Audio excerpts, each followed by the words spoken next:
এলপিজির দাম নিয়ন্ত্রণে ব্যবসায়ীদের দায়িত্বশীল ভূমিকা পালনের আহ্বান জানিয়েছেন বিদ্যুৎ, জ্বালানি ও খনিজ সম্পদ উপদেষ্টা মোহাম্মদ ফাউজুল কবির খান। শনিবার রাজধানীর একটি হোটেলে বণিক বার্তা আয়োজিত সেমিনারে তিনি বলেন, দেশের বাজারে 12 কেজি এলপিজির দাম 1000 টাকা কম হওয়া উচিত।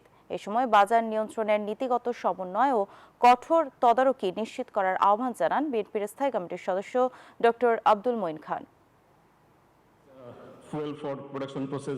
টেকসই এলপিজি, অর্থনীতি, পরিবেশগত প্রভাব ও নিরাপত্তা জোরদার বিষয়ে সেমিনারে আয়োজন করে দৈনিক বণিক বার্তা।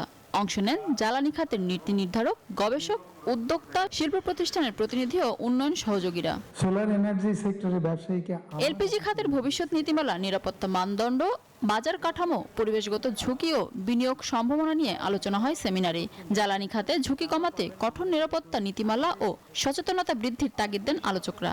এদেশের নিজস্ব পুঁজি সৃষ্টি হোক, টাটার মতো, বিড়ালার মতো, ইভেন সিমেন্সের মতো জার্মানির তৈরি হোক, শুধু এদেশে নয়, দেশে দেশে বিনিয়োগ করুক, কিন্তু সামিত যেন না হয়।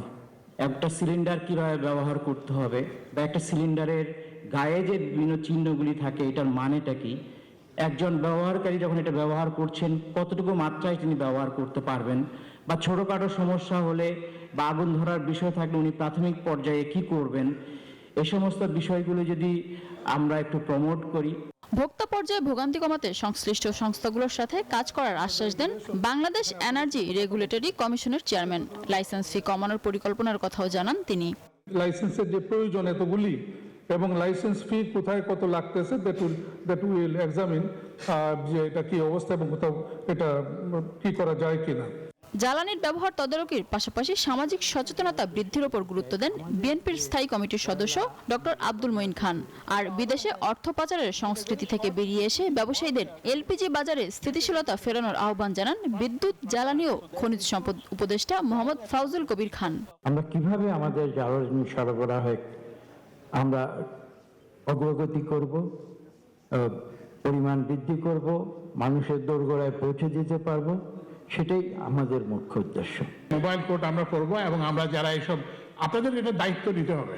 একদিকে যেটা বললাম যে এটা 1000 টাকা নিচে হওয়া উচিত, সেই জন্য এই যে লজিস্টিক্সের দিকগুলো দেখতে হবে, এটা কিভাবে আরো কমা যায়, যাতে আমরা এখানে প্রাইভেট সেক্টর এফিসিয়েন্সিটাকে ফুললি রিয়েলাইজ করতে পারি।